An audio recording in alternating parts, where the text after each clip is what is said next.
Hello friend, welcome back to my channel. स्वागत है रुबीनास kitchen में। आज हम बनाएंगे मट्ठे से घर में फ्रेश पनीर, जो कि बहुत ही इजी और आसान से बनाएंगे। ज़रूरी नहीं है कि आपको पनीर बनाने के लिए सिर्फ दूध की ही ज़रूरत है, बल्कि आप आसानी से मट्ठे से भी बना सकते हैं। तो ये सबसे पहले मैंने दूध के ऊपर का मलाई, तो इसे हम इस तरह से उतार करके हर रोज़ के दूध का आप इकट्ठा करने के बाद जब एक बाउल आपका इकट्ठा हो जाए मलाई, तो ये देखिए मैंने इस तरह से उतारा और इसे रोज़ फ्रीज़र में डाल दिया। तो इस तरह से उतारने के बाद हमें करीब 1 बाउल इकट्ठा कर लेना है। तो ये करीब हफ्ते भर का मलाई है। तो इसे हमने इकट्ठा करने के बाद इसे एक बड़े से बर्तन में मुझे निकालना है और इस मलाई इकट्ठे हुए मलाई का हमें मट्ठा निकालना है। तो सबसे पहले मुझे चाहिए एक बड़ा बर्तन। तो ये मैंने लिया है भगोना, जो अच्छी तरीके से मैंने इसे देखिए साफ़ कर लिया है, बिल्कुल साफ़ होना चाहिए। फिर इस मलाई को मुझे इसके अंदर ऐड करना है। तो अब इस मलाई को इसके अंदर डालने के बाद हम इसको मथेंगे। आप चाहे तो हैंड ग्राइंडर वगैरह से, या फिर आजकल बहुत तरीके के मशीन आ रहे हैं, मिक्सर के जार में भी आप निकाल सकती हैं इसे। लेकिन फ़िलहाल हम इसे पुराने तरीके से दिखाएंगे इसे। तो सबसे पहले मैंने इसके अंदर ऐड कर लिया है और इसे ऐड करने के बाद जो आसानी से आप जिससे रोज़ दाल महती हैं, दाल को हम लोग मथते हैं, उससे देखिए ये लकड़ी का पुराने ज़माने का है, ये हर घर में आपको मिल जाएगा। इससे हम दाल मथते हैं। तो इसी से हम आज घी निकालेंगे। तो इसी मलाई से हम घी भी निकाल लेंगे, मक्खन भी निकालेंगे और फ्रेश खोया भी इससे इकट्ठा कर लेंगे। और फिर बचे हुए मट्ठे से हम बनाएंगे पनीर।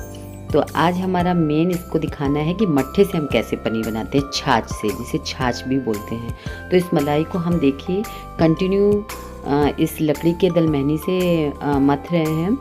तो इसे अच्छी तरीके से इस तरह से चलाते हुए हमें वो करना है, घी निकालना है। सबसे पहले हम मट्ठा निकालेंगे। तो आप देख सकती हैं धीरे धीरे वो बिल्कुल पतला था मलाई, और चलाते चलाते ये बिल्कुल गाढ़ा हो गया। ये इस तरह का टेक्सचर हो जाएगा, बिल्कुल गाढ़ा। और इस तरह का जब टेक्सचर हो जाएगा तो धीरे धीरे इतना ज़्यादा टाइट हो जाएगा ये चलाने में कि ये चलाने में हाथ दुख जाएगा। तो करीब इसे निकालने में थोड़ा टाइम लगता है। देख सकती हैं आप, ये बिल्कुल गाढ़ा हो गया है और नीचे से तलवा छोड़ रहा है पतीली का। तो इस तरह से जब होने लगेगा तब आप समझ जाइए कि ये अब इसमें से मट्ठा निकलने वाला है। और ये धीरे धीरे दानेदार भी हो गया, इतना ज़्यादा टाइट हो गया है कि हाथ दुख जाएगा। करीब इसे 15 से 20 मिनट लगता है इसे निकालने में। किसी किसी वक्त ये आधा घंटा भी लग जाता है। तो ज़रूरी नहीं है कि ये 10 से 15 मिनट में निकल जाए। तो कुछ पाने के लिए कुछ खोना पड़ता है, इसलिए मुझे समय का इसमें बहुत ज़्यादा इस्तेमाल करना पड़ेगा। तो देखिए महते महते बिल्कुल मट्ठा निकल गया है अब। और ये बिल्कुल इसका जो मक्खन है ये भी बिल्कुल चिकना हो गया है। तो इस तरह से आप बिल्कुल महते रहें तो ये बिल्कुल पूरा का पूरा इसमें से छाछ निकल आएगा। और ये छाछ बिल्कुल मीठा होता है। इसमें हमने दही नहीं डाला था 1% भी, इसलिए ये छाछ बिल्कुल खट्टा नहीं है, बिल्कुल मीठा है। आप इसे दूध भी कह सकती हैं। तो अब ये बिल्कुल भी छाछ निकल चुका है। जितना चलाएंगे आप उतना ज़्यादा ये छाछ हो जाएगा। तो अभी थोड़ा ही है, तो इसे और हम चलाते रहेंगे इसी तरह से। तो ये पूरी तरह से छाछ निकल आएगा। तो करीब इसमें जितना मैंने मलाई निकाला था, इकट्ठा किया था, उतना ही छाछ इसमें निकला है, ये देख सकती हैं आप।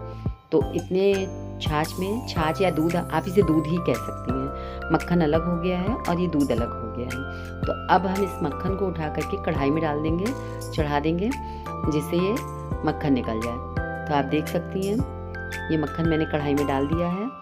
सारे मक्खन को हम कढ़ाई में ऐड कर देंगे और इसे इंडक्शन पे, चूल्हे पे, किसी भी चीज़ पे चढ़ा देंगे पकने के लिए। तो ये धीरे धीरे देख सकती हैं मक्खन भी अब घुलने लगा है और ये छाछ अलग हो गया है। तो इस छाछ को भी मुझे चढ़ाना है चूल्हे पे, लेकिन सबसे पहले हम इस मक्खन को घुला के घी निकाल लेंगे, जिससे आपको दिखाई देगा कि इसमें घी और खोया 2 चीज़ें मिल गई मुझे।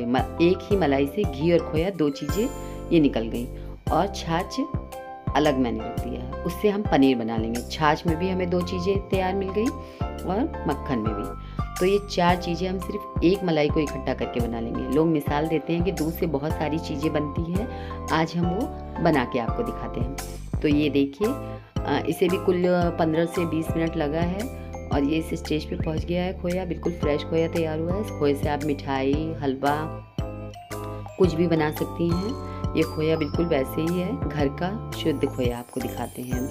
तो इसे आप छान करके अलग कर लें तो घी अलग हो जाएगा, खोया अलग हो जाएगा।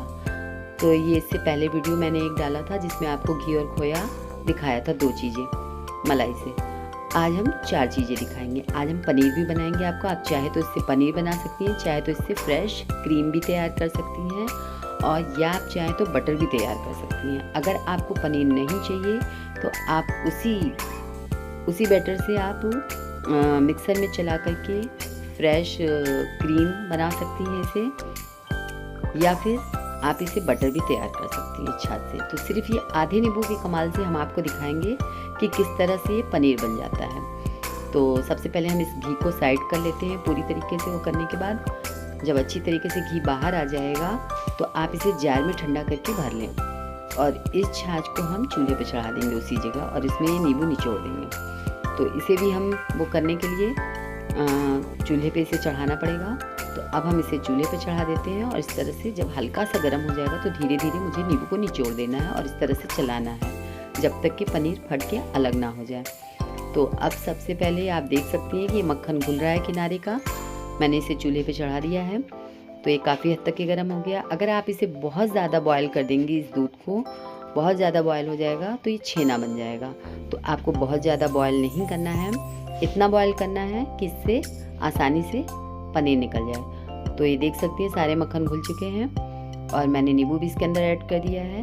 अब इसे हल्के हाथों से चलाते रहना है जिससे ये पनीर अलग हो जाए। जब तक कि पनीर अलग ना हो जाए आप इसी तरह से चलाते रहें, और कभी कभी पूरा नींबू भी आधा लग जाता है और कभी 1-2 बूंद से ही दूध फट जाता है। तो ये इस तरह से चलाते हुए मुझे निकालना है। अभी मेरा पनीर अलग नहीं हुआ है इस दूध से, तो इस दूध को इसी तरह हिलाते हुए मुझे 1 से 2 मिनट तक के गर्म कर लेना है। तो अब धीरे धीरे दूध फट रहा है, थोड़ा बहुत फट गया है, तो इसे हमें अब चम्मच से चलाना चाहिए इसे हटा करके। तो ये देखिए, देख सकती हैं आप अच्छी तरीके से बिल्कुल फट गया है। तो थोड़ी देर में पानी अलग हो जाएगा और पनीर अलग हो जाएगा।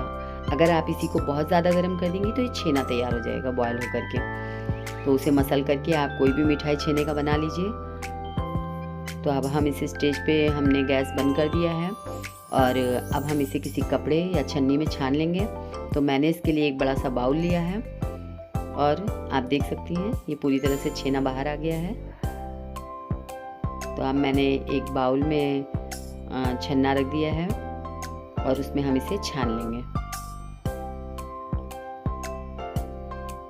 ये बिल्कुल पानी अलग हो चुका है, तो इस तरह से हम इसे छान करके अलग कर लेंगे। ठंडा होने के बाद हम कोई भी इसका आइटम बना सकते हैं। आप चाहे तो इसका पनीर भुर्जी बना लें, चाहे तो आप पूड़ी बना लें, या फिर कोई मीठा चीज़ बना लें, कुछ भी आप इसको यूज़ में ले सकती हैं। तो आप देख सकती हैं एक ही छाछ से मैंने खोया, घी, पनीर और छेना भी तैयार कर सकते हैं। तो ये ठंडा होने के बाद हम इसे, या आप इसको पानी बिल्कुल निचोड़ कर हमने इसे किसी बॉक्स में, ये मैंने गाय के दूध से मैंने इसे निकाला है, तो ये पीला दिखाई दे रहा है पहले से, और ये मैंने अभी आपको भैंस के दूध का निकाल के दिखाया तो वो वाइट बना है। तो ये मैंने बहुत ज़्यादा सा पहले से निकाल के रखा था। तो आप देख सकती हैं कितना क्रीमी और कितना चिकना बना हुआ है। तो मलाई का पनीर बहुत ही अच्छा बन के रेडी होता है, बहुत ही परफेक्ट बन के रेडी होता है। और इसे हम मसल करके बिल्कुल स्मूथ कर देंगे, और उसके बाद हम इसे एक बॉक्स में इसको सेट करने के लिए हम डाल देंगे, जिससे ये बिल्कुल पनीर का शेप ले लेगा। तो ये देख सकती हैं मैंने इसे सिर्फ पनीर एक बॉक्स में इसको सेट कर दिया है, और ये बिल्कुल पनीर की तरह दिखने लगा है। तो प्लीज़ फ्रेंड, अगर आपको हमारी पनीर की रेसिपी अच्छी लगी हो तो आप मुझे लाइक करें, सब्सक्राइब करें, और बेल बटन दबाना बिल्कुल ना भूलें, ताकि मेरी नोटिफिकेशन आपके पास सबसे पहले पहुँचे। और मुझे कमेंट बॉक्स में कमेंट करके ज़रूर बताएं कि मेरी रेसिपी आपको कैसी लगी। अगर आपको अच्छी लगी हो तो प्लीज़ आप इसे ज़रूर ट्राई करें, और इसे एक बार बना के ज़रूर देखिए कितना सॉफ्ट और स्पंजी बन के रेडी हुआ है। ये मैंने पहले से बना के रखा था और ये अभी बनाया है, तो ये भी बहुत ही स्पंजस है। तो आप देख सकती हैं इस तरह से आप बना सकती हैं। इसी को अगर हम चला देंगे मिक्सर के जार में तो ये बिल्कुल स्मूथ फ्रेश क्रीम बन के रेडी हो जाएगा, और उसमें थोड़ा सा नमक डाल करके अगर इसी तरह से बॉक्स में सेट कर देंगी तो ये मक्खन बन जाएगा। तो ये गाय के घी वाला जो है ये बिल्कुल मैंने मक्खन की तरह ही बनाया है। अगर आपको हमारी रेसिपी पसंद आई तो प्लीज़ कमेंट बॉक्स में मुझे कमेंट करके ज़रूर बताएं। Thank you friend, bye.